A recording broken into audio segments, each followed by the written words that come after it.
هەر بڵبەر وەشە ملیۆ ڕۆخانێ کۆنێ نازاری کەرا ئابانێ وەشەویسا بەرنامە و هەوار و هەورامانی سڵام و خوای تاوانە بوو وێمە بە وەشحاڵ و بەختەوەرزانمێ جارێتر بیێمێوە مێمان و یانەکاتە وەشەویسا گەرەکمانە ئیجارە دەگا وەشەکی بڵبەری باسوخواستێ سەر و پێکەوەژیا و پەیوەندە کۆمەڵایەتەکە جە بڵبەر نەکەرمی بڵبەر یاگێوە گەشتیاریەی فرە شیرینە فرە جوانە کە سروشتێ جوانی و تەبیعەتێوە فرە جوانش هەن گەرەکمانە چەنی خەڵک و دەگێ گەرەکمانە چەنی کۆمەڵێ دانیشتوا و خەڵک و بڵبەری باسوخواسێ کەرمێکی بارەوە جە دەرەنجام و پەیوەندیە کۆمەڵایەتە بەهێزەکا و بڵبەریوە ئی دەگێ تاوانش پێسە یەکەمین دەگاجە هەورامانە 700 کەسێ بەشدارێ باچانەیە کە جەپای تەخت و ئێرانینە جشار و تارانینێ یانێ وەسانە پەی خزمەت و خەڵک و ئی دەگێ ئەگەر ڕوێ جەڕوە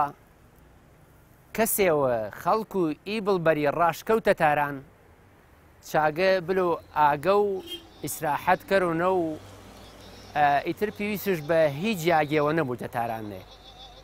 ئەچی بارەوە و زیاتر جە تەوەرەکای تەریچ باس و خواست کەرمێ سەر و دەگاوەشەکەی بڵبەری چەنی مابیدی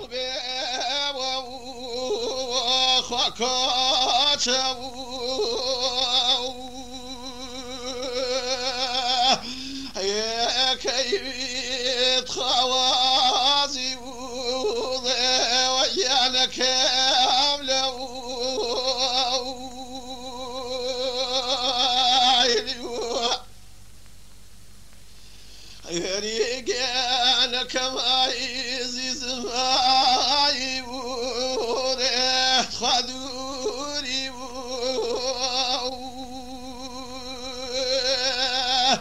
يا كوي بلايت وذيال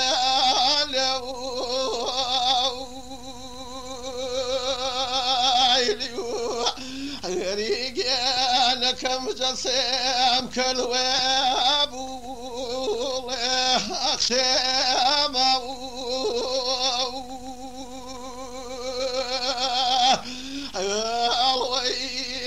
برفاك واتخيال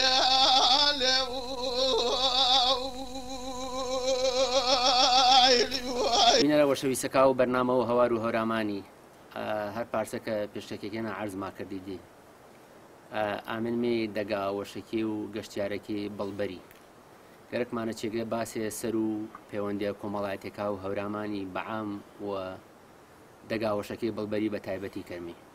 بە وەشحاڵی وەرنامەی خزمەت و جەناب و مامۆستا مەهدینە گەرەکمانە باسوخواسێکی بارەوە کەرمی مامۆستاگیان فرە وەشحاڵی بێمی سپاسوی دەرفەتێ بێ یەک دنیا سپاس فرە مەمنون جەنابی تەنە تەشریفتارن یاخوا بێ ئینشەڵڵا جەکاری زیندگیشما کردی عەفوەکەرێ خایشمان هەنە خزمەتان ماسە حەزکەمی سەرەتا پانەیە دەستپەنەکەرمی ئایا ئینسان هەر سەرەتا ئایا پەیوەندیش بە بابەتە کۆمەڵایەتێکە هەنی خب منزور تا هاوماڵی بێ نیشە بەڵێ ئینسان هەرجە سەرەتاوە وەختێ زندگیش شروعشکردن گێڵان پێی ڕەوێشێوە کە چەنی تاو وەش زندگیش بەرە ڕاوە وەینا مەسەلەوە فرەگرنگە بێنە پێیش بەس گێڵان کە ڕەوێشە هێزەوە کە پان ڕەوێشە زندگیەوە کە کەمتەر عەزیەت بوو کە زووتر مەسائلی و مشکڵاتش حەل بوو هێزۆشۆ هەرجە هەورامانی باستان و ئێمەنا کە بە تایبەت ئیتریسی ئی مەبەستە منزور ئی منتقە و ئێمەنا بە تایبەت دەگاوڵبەری هەرا وەخت پا ئاکامە یاوێنێ کە شێواز و ژیان و زندگی شا بلوسەر و هامدڵیکردەی کۆمەکردەی تێکەڵبیەی کە هەر بە گوێرە و ئا فەکتا کە هەنێ و ئا متونە تاریخیا کە جاروبار چەما خشکنێنێ پۆرە پاسە بەحسکەرۆ کە ئاوەختی خەڵک حتا وەخت و کۆچکردەی شانە کە دیارە شێواز و زندگی ئەچێگە هەوارنشینی و گەرمیان نشینی بیان بە پاو ئاوهەوایەوە کە بیەنش ئیقلیمەوە کە بیەنش زمستانێ نامێنێرە گەرمیان و ئەتر وەختێ فەسڵ و گەرمای شروع بێنە لوێنێ بەرەو هەوارەکە هەوار و کویسان شاکردن قوربان بەڵێ کۆچەری بێنی هەوار و کۆیسان شاکردن ئەگەر ئەحیانەن خانەوادەیەوەنە بنماڵەوەنە نەفەرێ بە فەلەج بیە بۆ گرد و خەڵکەکەی پێبەرە هۆرە سێنێ وەڵ و گرچێن ئانەنێ وشا کۆچکەرە فەلەجەکەشا بەردەن هەوارۆنیان شارە جاد ماوە ئامێنێ خەڵکەکە بە تێکڕایی وش کۆچشکردن هەوار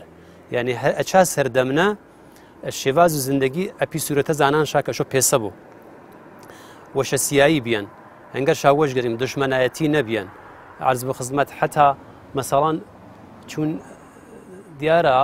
وڵات و هۆرامانی وڵاتەوی شاخاوین عرض بە خزمەت هۆرە سێنێ مەسەڵان خەلەوچێوی چاکاڵان تەوەنی شاچنیێنە پشت و تەوانەکەی خاکشاکردانە پاسە زەمین شاکاڵان هەپاش شێوازە بعد بە هاردی شاکەمی بێنێ هۆرە سێنێ جە بەلووی استفادە شاکردن بەلوو شا ئاردن ورد شاکردن هاردێ شاوەشەکەن بە نامی پوی تر چانەینە نان و غەزاشا تەهیەکردن و واردن شا حتا ئینە نەبیان کە من پێسە و تاکی بلو دەستکەر و بەلوو تەکنای باری وە پێیوێم قەدەغەن بیان کەواتەن شا حتمما ئیشو ڕوێت تەعین کردی و چاڕۆنایی خەڵکە بلو پێوەرە بە تێکڕایی بلوەکەی باراوت ماوە بە ششکەرە گرد و دەگێ ئیسفادە جار شادان سەبا بەلوتەقانە بێستەڵاتەنجا بەلوتەقانە یعنی گر تا بەی دێتر بلێم دێ گرد و خەڵک و دەگاکی ئاوایەکەی لەمان بلوەکەش جەمکردنەوە ئاردن شاکردن شەهاردی و بعد بە شاکردەی نەدرێ خەڵکینە یعنی مشکڵ و جەنابیت هەنوو من بێنە ئەنێ باستان نەهۆرامان ئی وەزعیەت شەبیان مامۆستا تەرجە جوانەکە هەورامانی ئانە نەبیان ئایا دەگاو بەڵبریشنە ئینە مەوجود بیان کە ئانی کە ئەگەر باخشانە بێ بوو ئەگەر ئاژەڵ شانە بێ بوو پێی منی تۆ باخت بیان یانەوەت بەردەن باخەکە وێت یاگیوەت پێ جیاکردن و حتا بەروبووم و باخەکە دواتەن ئینە عاید و تۆ بوو بەڵێ ئی سیستەمە هاوماڵیە پەیوەندی و کۆمەڵایەتیە سیلۆ ڕەحمی بەڵبەریشنە هەربیان عەرزم کردی بەڵبەر کۆلەن زندگیشا پێوەرە بیان شەونشینیە شا بێنێ دڵیشان نزیکی بێنێ ماڵ و ئیدی هوەری بیان کاسە هامسایی و چاچێوانە کە مشو بنیۆرە بە حساب و فەرهەنگ و وڵاتێ هەرایسێت جاروبار هەن وەلێ بەداخەوە جەدۆران و ئیسەینە چێوەکە میقدارێ کەمڕەنگ بیانەوە ئیتر دیارە یێرە ساڵی ئەخیرنە ئەفکارە جەهانی مقدارێ هجوم شا ئاردان مەکاتێبە فکری فریوەشێ بێنێ مەسان چێ پسە لیبرالیزمی کە ئیعتقادش بە ئازادی تاکی هەن ئازادی ئەندیشە و تاکی هەن ئاچیوە میقدارێ پەرش سانا بێن وەختوش ئیتر ئەفکار و ئینسانی وردە وردە کۆگا خۆلیەوە تایاگە هێزەوە مناسب بوێژ و پاش شێوازە ژیوە ئیتر ئیسەی خۆزانی لیبرالیزم فرۆ یاگا و جەهانی و هەر تەحەکومشن وەلێ بازم ئاویش پا نەتیجە یاوێنێ کە وەختێک کە من ئازاد بوو تۆ ئازادی فکرت ممکنە تەزادی ئەندیشە وەش بۆ مشوم چێگەنە سازگاریە وەش ببێن و ئەندیشانە بەنابێن سوزیالیزم دووارە مێ وەش بۆ چێگەنە کە سوزیالیزمش وای نەقدشکراوەنە کە ماچا قەرانیە نەفرێوە ئەلکولی چەنین ئۆستاد دانشگایەوە یەکدانە پێگەی اجتماعی شابوو هیچ شێوێ وردە ئینسان کۆگا هەوار خولیەوە تایاگێوە مردە و هەوارش وەسە بوو ئیسا بە شەریەت پانەی ئاوان کە بەغێر هەمدڵی بەغێر پێکەوەبیەی هیچ نەتاوانش ئاتژنای ئینسانی کوشۆ کە حتا تەماشکەرە ژەژوو چند ڕێژ پۆنێ پەیانێکە گەرم شابوو وە شابوو لکە هەنگەری قایمەکە دڕێت چاچقانە پس پاسە دیارە کە ئینسانێکی پێوەرە بیەیشە مەسەڵەن ئایسە کەسێوە فۆتکەر و یاگەکە تەرنەبینی قەبرێ سانە وەلێ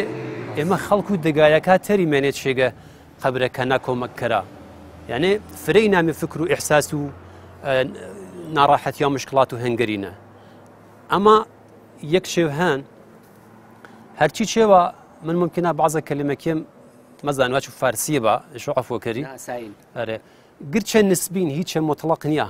فرۆ چێوە مەسەڵەن شاید بەعزە چێوە خلاقیە باشمی مطلقە مثلا درب داي عايج بياجينا ممكن ندري مصلحة تاميزه بو قلت بس ديارة قلت نسبين بحث اتحادي اليوم ظل قلت تفكر انديشو جامعي اصلاح كريو وقت التفكر كوت اولويات انسانك الراي روش وزندگي شاهد سبا هنگر شاوش سيا ترى وقتي تعريب بحث انديشه كري مامۆستا تا چەند تهاژمە فەرهەنگی غەرب و ئەوروپایی تەئسیر شابیان سەر و فەرهەنگ و هەورامانی وەڵا ئەگەر شە خەڵک فرەش قچە فڕێش کردێ کە تێکەڵئینە نەبوو بەڵام پاسە دیارە نظامی کاپیتالیستی سەرمایەداری متەئسفانە ئێمەی چش هەر تووشیار و ئیشتیبێ کردێنمێ و خەریکێنمێ مەسەڵەن تەرەف بینی ساڵێوە هیچ تای نەتەوانش سەر و تاتەیش و ئەدەیش کە ئینا دوورۆ بۆ مثلا هر أشياء خلق جمان رج ورو مشاكل اقتصادية عبوري سينا لندن خريكات شاكار كرو يتر خوينا وقت كسلوا بيجي تامه علاش نمن إن ممكن تحتاج نمن برحال فرو تغييرات إيجاد بيوبو وإن من متى وبني مشرب بحساب وشيء مثبت وشي برحال شيء والله فرق خلق نبي دغدغة اقتصاديش نبي ولا يتريسا وقت بينو كابرا برجش دان فنا كابرا ماشيني فلانش سنة ما شو بعملش مقابل زار وكم خجالات نكيشو من يجبروا دسو شارع كرو دي شبكة وقت بينو ده صلاتش نيام مجبورة أوارو ولا تابو خب أينا ناخاسته نخوازراو بس إن ما شو إيمج بين متكلو إي تفكراتي و اللي بين مدلي وقالبي ما صاعقر بين مسر وباس وحدود جاو غلبري پەیوەندی کۆمەڵایەتیەکە ئەو سوێچەنی ئیسێ ئەگە بەراورد دێکەرمی تا چەند گۆڕانکاریش ئامان بدەرێ من گەرەکەم بێ وەڵێەوە ئانەتا عەرزکەر و کە ئەشیو کارێک کە سەرش ئیتحاد و هەمدڵی مابوو وەڵێنە فکرش کریا بۆ بەبەنە کە ئایا ئی کارە دروستە یا دروست نییە بعدەن پۆتانسیەل و جامعی بەسیج کەرمێ سەرش یانێ کاری کریێنێ ئێمە گردما واتەنما وەشێنێ ئفتخار ماپەوە کردێنێ مثلا جاڵما کێشتن پێ هەواری خەڵکی کێشتن هەم دەگا و سلێنێ هەمساما کێشتنش هەم ئێمە چا سەردەمنە بە نەزەرم ئەگەر نیشتێن مێرە بڵبەر و سلێنە کەوا تێما ئێمە دوێ 1 کیلومتر فاصلەما هەن قەوچیشی کەرۆ با یەک دانە جاڵە کێشمێ کە پێی هەروەیما ئێمە خۆب قەومێنمێ ئێمە هەمزوانێنمێ ئێمە نزیکێنمێ باو کەمتەر محیط زیست تەخریب کریۆ تازە نەسڵێ داهاتووش نەواچۆ خەوە ماپە نەواچۆ چەند ساڵێک چێواڵتر سلێنە پێوەش جادەش کەشتن بەڵبەریش پێوەش جادەش کەشتن ئیگەردە محیتە تەخریب کردیان با یەک جاڵە بیە بێن و هەروەتانە لەوێ هەوارەکە ئینە کریابیە وەڵێنە ئی فکریەتە کریابیە بعد ئەتر تەوان و خەڵکی ئیستفادە ماکردە جە هەمدڵی خەڵکی پاڵ پێوەدا هەنگەری ئیستفادە ماکردە بیە ئەنە فرە منتەقیتر و وەشتر بێ ممکنە بعدەنەوا چابیە نەتەوانشە ئەخلاق و هەنگەری هەزم کەرە ئەمێنە هەر کام پێوەشا جاڵێبشا کێشتن ڕەنگە ڕەخنەکردی و سەرش ئایندنە بەس هەر شێکە قەرارە ئەنجام وەرۆ ئیشۆ ڤەڵ چانێنە سیحەت و سوقمش مشەخەس کردی و مامۆستا ئەگەر جەڕابردوونە سەرنجێ دێمەوە یعنی پێی چەند ساڵاتی وەڵتەری ڕاستە بە پێگەی جوگرافی مەرجوبوو مێبیان بین و دەگایەکانێ مەسەئینە تا ئەگە قاغۆ ئانن ئانە پوش و پاوان و ئاگەین بەڵام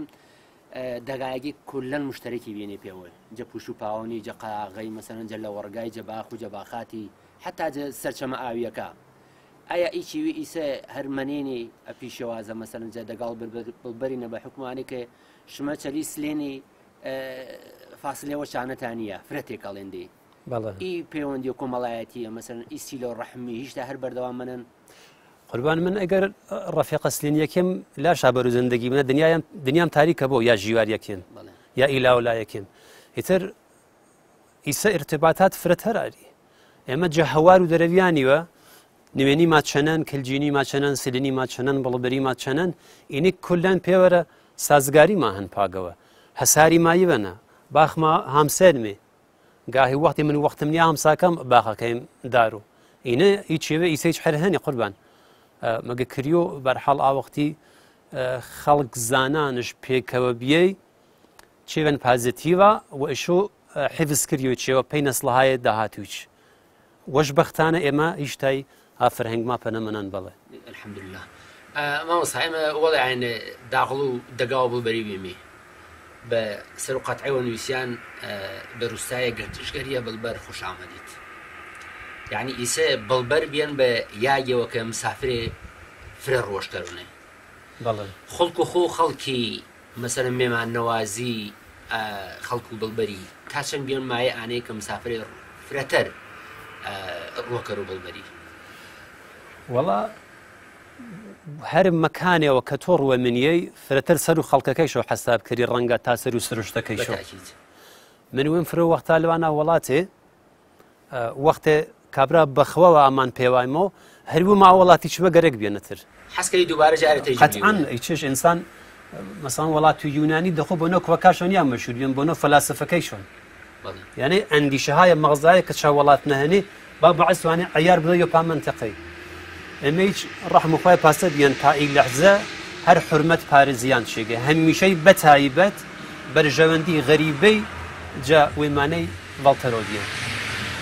تایسە پاسە بیان ئومیدم ئانن کە هیچیویچە هەر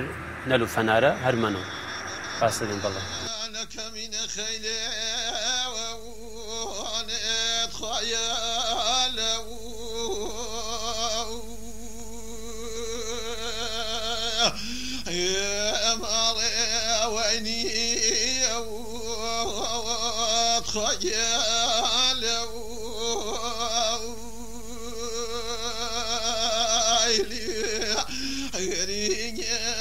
كمولى رخانة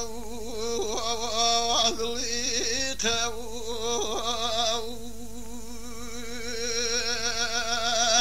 يا راري واني وذيالي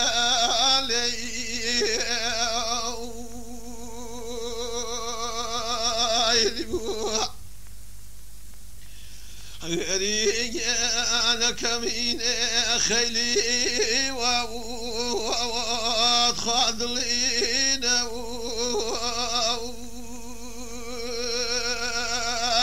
يا خراش ذيال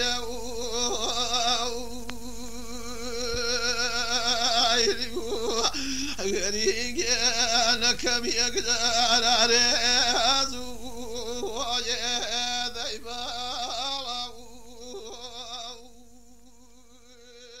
وەشەویسا بەرنامە و هەوار و هەورامانی جا درێژە و بەرنامەکەیما کە تەوەرێەوە تایبەت ماپەی دەستنیشان کردەی بێندێ سەر و بابەت و پێکەوە ژیوا و بابەتە کۆمەڵایەتیەکە بە دیاریکراوی جە دەگا و بڵبەری بە وەش حاڵیەوە ئیسە ئامن مێ خزمەت و جەناب و ماڵفا محەممەد سەعدی کە یۆن چاتینی چاستافی کە وەری ئستێنێ بە کۆکردەوە ئاکۆمەکو داهاتێ پێی دەگا بڵبەری کە دماجار یانەوە شادجە تارانە نەسانان بەنامەی یانە باوانی ماسا یافرەوە شحاڵی بێن بە خزمەت و جەنابیتنە سپاس پێی کاتێک کە بەخشاد بە ئێمە هەموو تەشەکر و جەشمێک کە تەشریف تا ئازن پێی شار و مەریوانی منتەقە هۆرامانی دەستوەشی تا چەندەکەرو کە وەختان یارە پێی ئێمە وەی بەنامەتا وەیک بەس هەنا خزمەتانە سەلامت ئینشەڵڵا ماڵسەگیان وەڵێ ئانێنە بلمە سەر و بەحس و یانە باوانی کە بیرۆکە و پرۆژە یانە باوانی چەنی بێ چەنی دەستادانە چەنی ساناتە هەمکاری خەڵکو و دەگێ چەنی گرتە مەسەرەن پێوە تاواتە ئی پرۆژەیە تەمامندی و بە ئەنجامش یاوندی وەڵێ ئاینە بلمە سەر و باس و خواست و ئانەیە با باسێجە ڕۆڵ و گرنگی پێکەوە ژیوا و گیان و هاوکاری جادەگا و بڵبەری نەکەرمی بەڵێ ئەگەر ئێمە گێڵمێەوە پێی گوزەشتەهایە فرێت دوور زیندگی و ژیان و ئینسانی بەڕاستی کەرمێ وینمێ کە ئینسان موجودە و اجتماعین یعنی یەک سری نیازی شەنێ نیازهایە پسە خۆراکی پسە پوشاکی کە لازمێنێ پێی زیندگی وش بە تەنهایی مەتاو بەدەست شابارۆ نیازشان بە نیروهای ئینسانی تری مەساڵەن تۆ تەماشەکەرە کە تیکەوە نان کە ئینسان سەر و سەفرەوە بەدەست شمار و کە وەرۆش جە کار و کشاوەرزیوە دەست بە نەکەرە تابلۆوە مەراحل و وش تێکەرۆ چنە نیروی ئینسانیش گەرەکینی کە نەتیجە زیندگی ئینسانی بەنار سەر و ئی زیندگی ئیجتماعیوە یعنی یەک دەست مەتاوە ژیانە وەش بە دروستی بەرەوڕاوە بەدەستی بەڵێ منتەقە هۆرامانیش ئەچی قاعدەنە ئێستسنا نەبیەن تازە فرە مەشهورە هۆرامانات وش خودکەفا بێن پێ بەراورد و این نیازە ئەوەڵیاشە جە قەدیم تا ئیسە ئێمە ئینە مادیەن و ژنیەن ماکە بە خودکەفایی یاوان چوو منتەقە هۆرامانی یەک سری ویژگیهای جغرافیاییشان جە قەدیم دەستڕەسی ئاسانش نەبێن بە مەناتقێەوە دوور کە تاو ئان نیازاشە بەراورد کەڕوو دەرنەتیجە سایەشکردنە وش پا مەرحەلە یاوکە تاو نیازهای ئەوەڵگەی وش بەدەست بارۆ دەسەوەژمان سەیان بەیمە سەر و باس و پرۆژە و یانە باوانی سەرەتا ئی پرۆژە یا ئی بیرۆکە چەنی دروستبی لاو جەنابی تاوە ئێمە جەمەریوان تا بڵبەر چەند نەفەرە بیێنمێ بارها جەمەریوانە نیشتەیمانە بیان پێکار و ئاوایی مشکڵاتەوە کە گیر و گرفتیە کە دەگانە بیان جەشار و مەریوانی بین و ئیچن نەفەرانە باسکریان یۆچا مۆردا بەحس و یانە باوانی بیان یا بە ئیسلاح سەرپەنایەوە کە وەختە کە ئێمە ملمی پێیتارانی کار و دکتری ماهەنەوەشی ماهەن نیاز ماهەن پایانەی پاسەرپەناهی ئێمە کۆتیمێ ئاف فکرە کە تامی چیەوە چینە تەهیە کەرمێ پێ خەڵک و بڵبەری تقریبا 5-6 ساڵە وڵتا ئەگەر ئیشتیبانە کەرو مەترەح ماکە جە کاناڵهای تەلیگرامی نەجە فەزای مەجازینە شرایەتەوە کە دروست بێ متەئەسفانە ئاوەختە موفقی نەبیێنێ هەرچەند شاید فریش کارەکە جدیمان نەگرت تا اینکە وەشبەختانە ئەچی ماوانە تقریبا دەور و بەهار و هامنی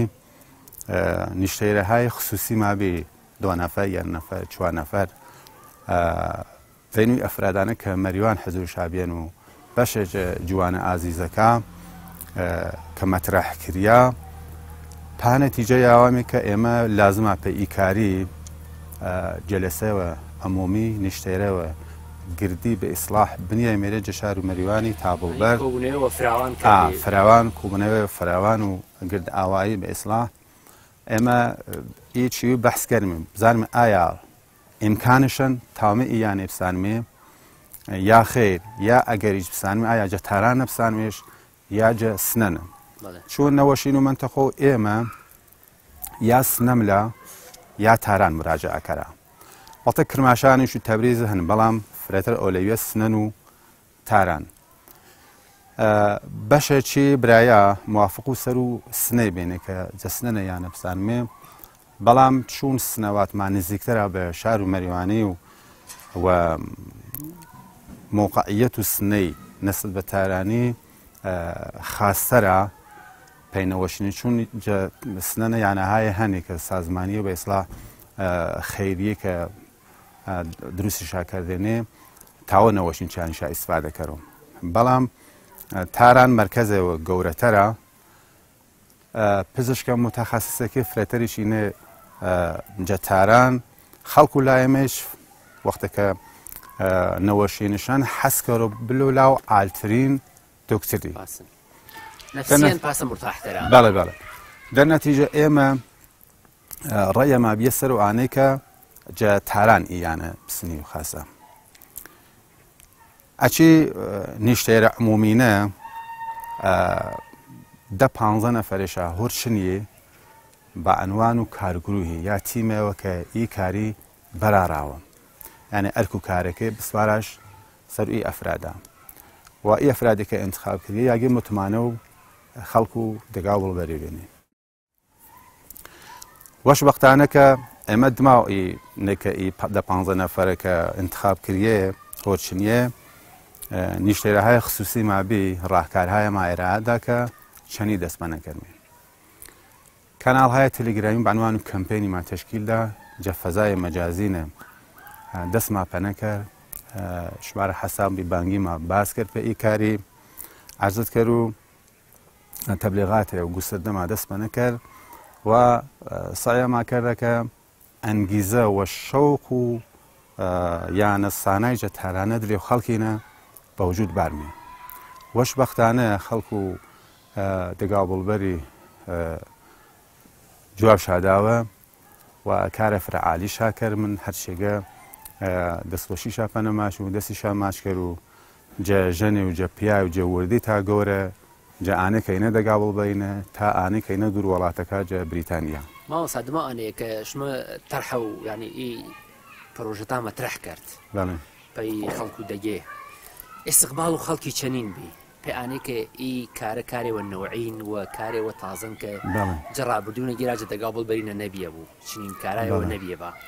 ئێستقبال و خەڵکی چەنین بی ینی خەڵک چەنی ئامادەم تاوێ ئێمە ئی تیمەکە تەشکیل دریا و ئی جەلسێکە کەنیامە جەلسێ ئەمۆمی بازێکی برایە مخالف وی کاری بینێ کە باتەوەجە بە شرایەتەوە اقتصادی کە هەنجە ئێرانە تەوانی ماڵی فرە و خانەوادەکە فرەکەمە ڕێیەش ئەسەرەوانەی بکە ئێمە چون یانە جەتاران گرانە 4-5 میلیارد تمەنی پۆڵژگەرەکە ئێمە شرایەتی اقتصادی اقتزام مەکەڕوپینە کە ئێمە تامە یانە بسانێ بەڵام چون تەجروبەهای تەرمابێ جەدەگا و بڵبەری وەزانێنمێ کە خەڵک ئاحس و هەمکاری و تەکافلیشە فرن و زانێنمێ کە هەمکاری ماکەرا چون نمونەهای تەرمابێ پێسە مزگی وەشکردەی پێسە ئاو ئاردەی ئاو واردەی ئەلان جە بڵبەرنە ئێمە وەختێکە ئاو واردەی ماکێشتێنە پێدەگا بڵبەری حدود و 1800 میترە لولی کێشیان نەشڵەن کێشیان هەر بە دەست و خەڵک و دەگا بڵبەری و کارهای تەرماکەری بێنێ مثل جادەی و مەسایل و باخاوێنیشە زانێنمێ کە زات و خەڵک و بڵبەری ئاحس و هەمکاریشە هەن و بەنابەر ئانەی ئێمە زانێنمێ کە تاوە هەمکاری ماکەرا و الحەمدوللا دەوڵەمەندیشمە هەنێجە دەگا و بڵبەرینە دەرنەتیجە ناوەمیدی نەبێنی چی کاری و پێسە قەدیمی باتن کارکەریش و پەشیمان بی خاسە تا نەکەریش و پەشیمان بی ئێمە واتمای کاری کەرمێ ئەگەر موفقی بێمێ خۆ فەبێ هاو ئەگەریش موفقی نەبێمێ بەرحاڵ کارێوا کریان و هیچ زەرەوەش نیاچانە ماوەسا ئی کارە تا چن یعنی ڕێوەشکەرە پێیانەیە کەشمە تاو دێ پرۆژانێتەری و کارانێتەری ئەچی بابەتەیە ئەنجام دێ پێی بڵبەری مەسئلەی یانە باوانی یا سەرپەنا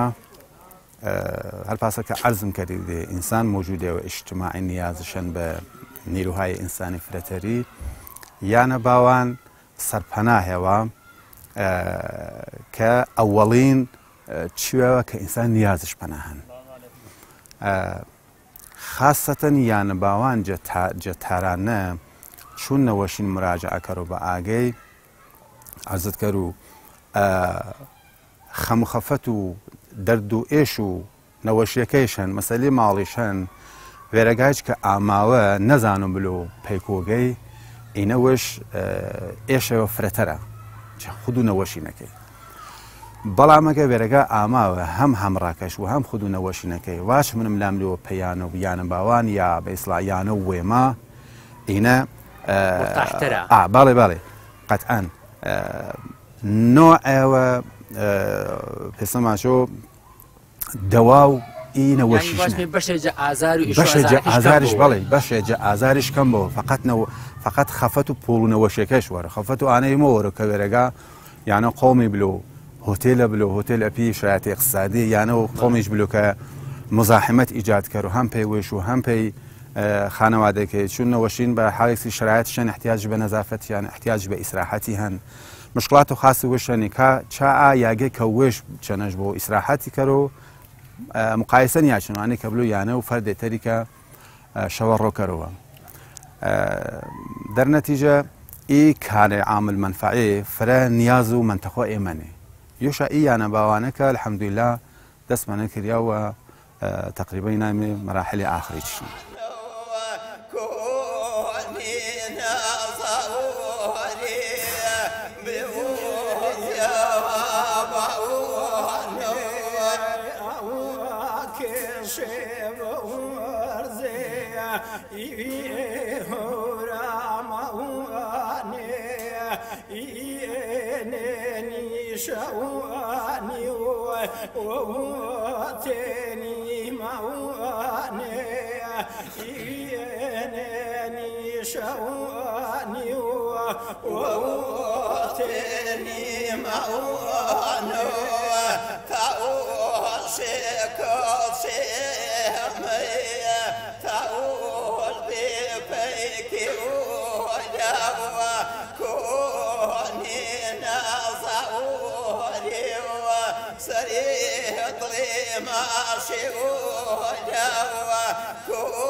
مامۆساییان باسی ماجێ یانە باوانی کرد چی ئی نامێتا پێی انتخاب کرد مثلن یانە باوان یانە باوان بێسڵاح باوان بەیانە و تاتەی ماچە بڵێ قەدیم وەختێکە زەماوە نەکریێ وەیوە دما و هەفتێ واسینی بەرمیشۆ باوان بڵێ یعنی بەرمیشۆ یانە و تاتەی وەختێکە نامی یانە و تاتەی بەری یعنی تەنها یانەیەوان کە ئەحساس کردی کرێڵش نەدەسوێتەوە يعني أنا إحساس إنسان أسودان أنا إحساس راحتي كري أسودي كري وقت كوات يعني وما حتى إما وعلى قديم يكي وكشو شاكرن دارا وخانة واديني وقت ما بيانو تاتش زنگش بما ما شاي نايشكو ما شونان يعني وما بله يعني باوان يعني أنا تاتين يعني أنا إحساس النزيكي كري وقت إحساس راحتي كري إحساس كري كهميشة برو يعني باواني بازا هيش وقت برو يعني باواني قفو مكريو يعني ويت صاحب إيانني ما مثلا إيانا باوانا جنوب كوجو تراني ويعني بس عنواننا ونشانه وفي آخر كي كتايس جنازة نابوش يانا باوان تقريبا إنا ترفو غربي تمامش ناروبة تقريبا مركز أي ناس سرو خيابان ودام پزشکی حرج من آزادی سرو بالوار و اطلاس سعیدی و اگر اشتباه نکرو تقریبا ملی روار سرو خيابان ودام پزشکی دستی چپ گلی و به مرکز و شهری يعني كالسنيان لوكيشن فروششن نوشن كالوارا واقع براحتي تاو يعني باواني يزوا اما الحمد لله تیم ما تشیو شابر پیترانی یه رچوانه فری که تقریبا یک هفته چند منی و زحمت شاکشت چنو دوی نفرات ریج تهران که دانش تهرانینه هر خلق العوامه اینه یک هفته پاره گله و زحمت فر یاوه تا ای واحد شای سوچه تهران و الحمد لله يعني ومناسباني هم جا نظر دسترسی آسانی و هم جا موقعیت و خودو یعنی که بله مامۆسا هەر پاسەکە معلوم و جەنابی دا یانە سانایی یا واحدەوە تاراننێ ئارۆنەگە تۆ گەرەگرت بوو سانیش کریش بە مڵکیەت و وێت کولفە هەزینەوە فرەشگەرەکە بەڵێ شمە چەنی تاواتە ئی کولفە ئی هەزینەیە یعنی ئی پۆڵەیە جەم کردی ئایا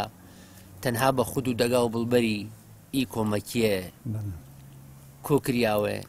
یاخود دەستا بەردان دەست و هەمکاریش تا درێژکردن پێی خەڵکانێکە چەنەشا مەسەرەن ئەتمینانین دێ چەنەشا ڕامین دێ پەرمن دێ پۆژە شارەکە تادی کۆمەکێ تاکەڕوو ئی کارگرووەکە تشکیل دریا یا ئی هەیەت مدیرە پێی ساناویانە باوانی ئێمە فرە تەکید ماکە سەروانێکە ئی پۆڵە ئەشۆ فەقەت جێ دەگاو بڵبەری جەماوەری کردیوە و مەگەر ئینکە جێ ئاخر و کارەکەی ماوە ئەگەر نیاز بۆ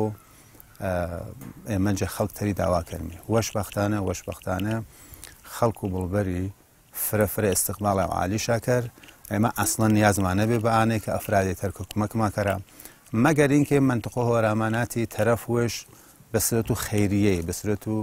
ناشناسی ئاما بۆ پۆڵەش سەبوو ئی حەسابە بدونە هیچ گونە ئینتزاری و تەوەقوعە ئێمە کولەن شاید باش و 9.5% زیاتر حتا کولەن کومەک و خەڵک و دەگاو بڵبەری بیان ئێمە الحەمدوللا نیازمانە بێ پانەی کە جەفراتەری داواکردن مامۆسایی داواکاریە جێ خەڵک و بڵبەری داو تەڵەبانە بیان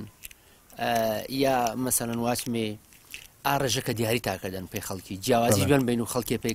کەسێ تەری مەسەلەن ئینە وەزعی ماڵیش گێرە خاسە بۆ چەوی مەبلەغی زیاتر تا پێنیا بۆرێ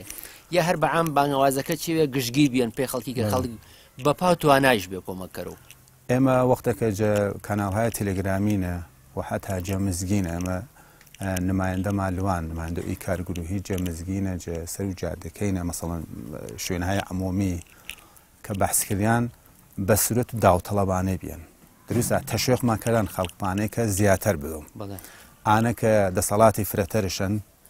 فرەتەر ئینتزارما بیان چەنەش وانەش کە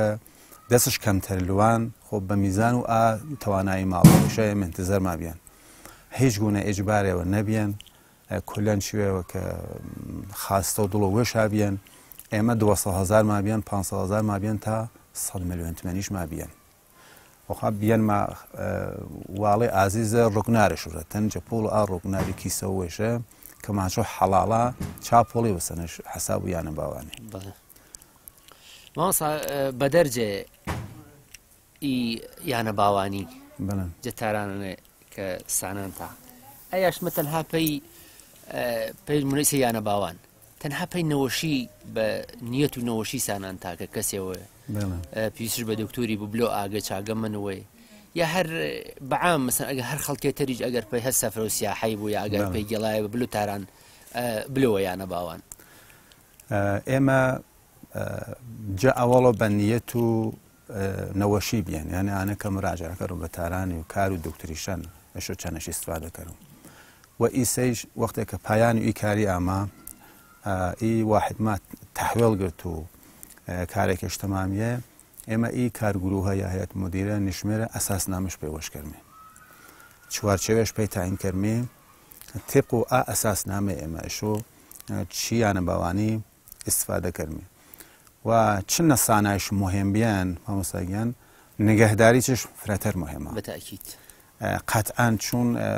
هەنێ دەگاهەیە تەرێ زاهران بیەنشا شپرسکاری بە وجود ئامان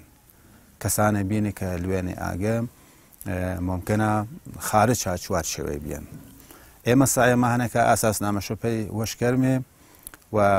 هەرێ چوار نەفەرێ بە عنوان و هەیەت مدیرەی ئەسڵی کە هەم حەزورشا بۆ تارانە یەک دوێ نەفەرێ و هەمجە مەریوان تابڵبەر ئینێ بەرنامە و نگەهداریش دەستشاوە بۆ کە ئامالوا و ئیانە ئێمە کۆنتترۆل کەرمێ خوانە خاصە مشکلاتەوە پەیما پێشنێ بەڵام ئیسە فعلەن ئەولەویەت نەوەشینە ئەولەوێت های بعدی ئەتم مەگەر بعدەن ئی هەیەت مدیرە پێش تەسمیم گێرۆ و قەتعەن نیازیشمان هەن بە نەزە سەنجی و خەڵک و دەگا بڵبەری کە ئایا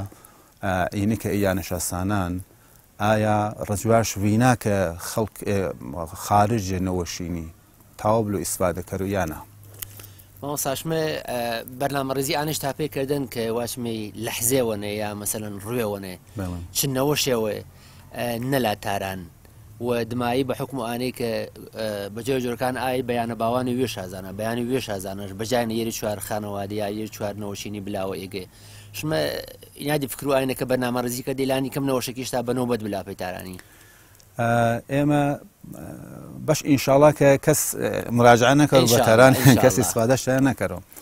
بەڵام بەرحاڵ پێشمێ بە نەوەشین فستەماچ وشترەوە بەرەو یانوگر کەسی بەرحاڵ نیشەوە ئێمە ئەی واحدە کە سنیان 6 میترین هاڵەشەن و تقریبا ئۆتاقیەوە ئاشپەزخانە هەر پاسە کە من ملویانە و قۆمێویم ڕەفیقێویم ممکنە دوی خانەوادێش یەر خانەوادەیمە چات هەمێ بەرحاڵ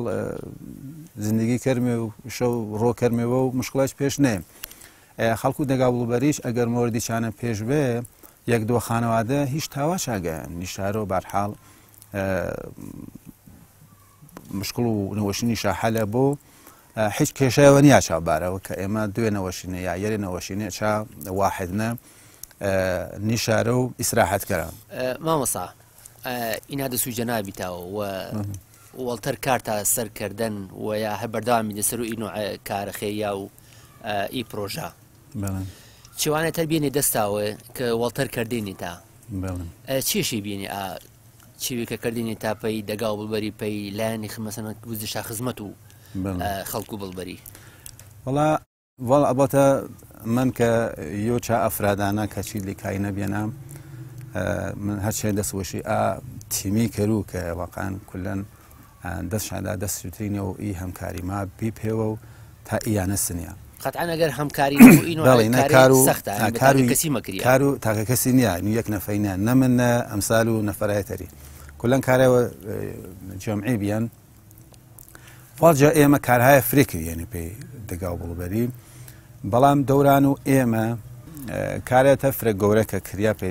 خەڵکو دەگا بڵبەری کێشتە و ئاو واردەی بێ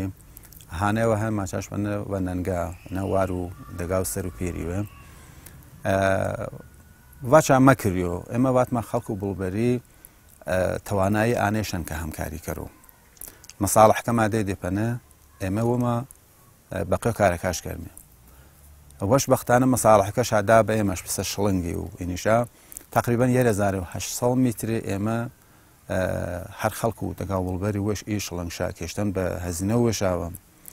و ئیسە وەش بەختانە دەگا وڵبەری ئالترین ئاویشەنە ئاوی تقریبا ئاوێ فرێ ئالن ئاو چەمەینە ئینە کارە فرە گەورە بکریا شۆنوانە کارێتەر کە سانای و ئامبولانسی بێ تقریبا 5 ساڵە چێوەتر و دەڕوا هەفتە 95 میلیۆن تمەنی ئێمە پوڵمە جەماوەری کرد ئامبولانسە ماسانە پێی خەڵکو دەگا وڵبەری پێی مەردە فاڕایوە ئێستا شارەکاتەریوە تابلەوە دەگا وڵبەری ئیسا ئا ماشینە بە میلیاردێ و 500 میلیۆنی شاید نەتایی بزانیش ماشینێ فرێ ئالە ئینە یۆجە کارەکاتەری بێن یۆجە کارەکاتەری کە جەدەگا وڵبەرینە کە کریان چی ماوانە کردەوە و مزگی بێ مزگە بۆڵینە یا مزگی مام شافعی ئێمە مزگەوە قەدیمی مابینا سەر و جادەوە مەزا تەشیوت بەرە بۆیانە چون موقعیتش اینا کۆتەن سەر و جادێ فرە قابلی استفادەن پێی یا مێمانە کە پاگەرە تەشیف بەرە دەستما کار پام مزگی ئێمە 4-5 میلیۆن تمەنی پۆ مادەین بازم چادۆرانیشنە فرێ مخالفێ بێنێ پێئیکاری بەرحاڵ ماینە کارەوە دەستمە نەکەرمێ بەڵێ بەڵێ جیا ساڵە با 2 ساڵە جیا 2 ساڵە با یەرە ساڵە جاتەکمێ بوو ئەلحەمدولیلا کاریچە کریا ئایسەر چوی چانە ڕەنگە حەد نەتاومی کەرمێش مزی چانە کەرمەوە ئەلحەمدولیلا چامزیکە کریان و قابلی ئیسفادەن هەم پێی خەڵکو بۆبەروان پێ مسافرەکە یۆجە کارەکاتەریش جادە و هەوارین هەوار و شرێدەرەی دەرەویانی دوێ یەر مەرحەلی پۆلیش جەماوەری کریان پێ ئاکاری متەئەسفانە ئیسا ئا ناتەمامە هەزینەوە فرە کریان ئینشەڵا جە ئایندەنە دەست کەرمەوە پانەیەک خوا تۆفیق بوو ئیدامەش مێمە ئاجا دەبێن و هەوارە هەواری و دەگا وڵبەری وەشکەرمێ ئینشەڵا یۆجە کارە مهمەکە کە کریاجە دەگا و بڵبەری تامێوە مەریوان تەئسیس و سنوقهای خێریە و سنوقەوە کە وان بۆ بە خەڵکی الحمد لله عيد والسنوقة تأسيس بيه يوشا سنوق خيريا سنوق خيريا بمعنى ك خلق وجدة وطلبانة بولا وزو حساب السنوقي وهيئة مديريش تبقوا شرائطك مزاناش ومزانا كي واقعا نيازشن اي بولي بسرتو بلا عوزي دريان بي خلقي تقريبا اما شاید تأسيس 500 مليون تماني بولي نقد اما دانا بخلق ودقا والبري خاصة نوشينكي حتى وسائل خانگی سنیان پیسه کلیره پیسه و عرضت کرد ماشین لباس شوی و ای وسایل چنین سنیان په خانواده کې نیاز مورد تریش مهن عفو کرم سنوق وامدهين اما سنوق ما تأسيس كر بعنوانه انك طرف و سرمایه گذاری کرو دماته یا برابر و پول سرمایه که هنش اما وامش من پنه عادش وش بختانه ایسا نزدیک و 4 میلیارد تومانه اما پول مادان به خلق دقابل بری که زمان بیان اما 11 میلیون تومانی پول مادان به طرفی پرایدی 9 میلیون تومانی بیان يعني توانش حتى قوامي كبدون السود بيان بهرة بيان مثلا ماشين سانو يعني بحالكم بهزينو يعني ويا كارها يتر هي كارجوري شكريان الحمد لله بعضا مشانازي كانوا بخلق بولبري كأن اعتماد شاهن بي جوانا وشام ما قطعا انسان هريا ينك جيو زندگی کرو کومل کمو کورتی ئاستەنگی ژیانی مایاوەر و دەمیش بەتایبەت کە هەورامان یاگێوە دووردەسەنێ پێی حاڵەتی خزمەتگوزاری پێی بدەمەوە ئەوە ئامانی مەسەڵەن حکوومەتی زیاتر مەسەڵەن پسە شارەکان یا حکوومەت زووتر بێدەمشەوە قەتعەن ئانەکە کۆمەڵێک کەموکورتیە هەنێ نوقسانی هەنێ دەگایەکانە و ئیسە بەتایبەت دەگا بڵبەرینە شما هەر ئینادی شنو ئی کاراوەکە ئی کەموکورتیایچێ بەعنوان و ئی گرویەکە ور ئێستێنێ پی کارە خێریا ئی نوقسانیا دەگێج هەر ئی کەموکورتیەکە هەنێ تاودی بەرتەرەف شاکردی بەڵێ ئێمە هەن نەزەرەمانەکە ئیدامۆ ئی کارا دەیمێ هەمەن شوێ عەسکەر و مامۆستاگیان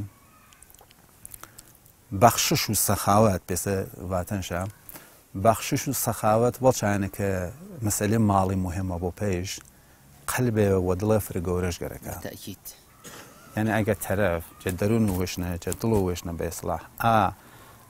انگیزش نبود قلب گورش نبود قطعاً مالی چجوری متاو بخشش کرد. راست. اما یا عادتاً دل بخشون. بله خو هنیش کسر معیشن و بلا متاو. تا نتاو فرته چه مالویش هر پیوش استفاده کرد چه یاو به خالقانه تری. اما یاوێن مپانەیە کە خەڵک و بڵبەری جە قەدیم تا ئیسە دڵگەورەیشە بێنە قەلبی گەورەشە هەن واقعان یانێ پەرمێش بۆرە کە هەنگامهای گەورەتری بنی و وەڵچانێشنە الحەمدوللا ئی ئەفرادێک کە خەریک و ئیکارانی یاگی متمانینی یعنی فرە مهمە ئێمە شاید دەگاهایەتەری بێنێ کارهایە شاید دەست بە نەکردن بەڵام موفەقی نەبێنێ شون شورسکاری با وجود هم مندلی و افرادانه که گرش بیان کاره که کرد. اما ای افرادی که خریک و ایکارانه جوردی تا گوره واقعا مایه من یاره پی کاری. جنزری مالی و جنزری خانوادگی و جنزری زمانی و بینر و شویسکا برنامه و هوار و هورامانی. چنه کتایی با برنامه که مامرنی. تا یاگی و ترو گۆشە و نیگایە سروشت و تەبیعەتێتەر و هەورامانی گر لایەتە بە خوای گەورەی مسپارنێ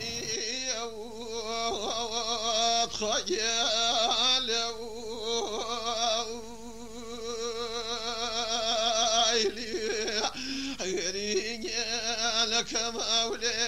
رخاء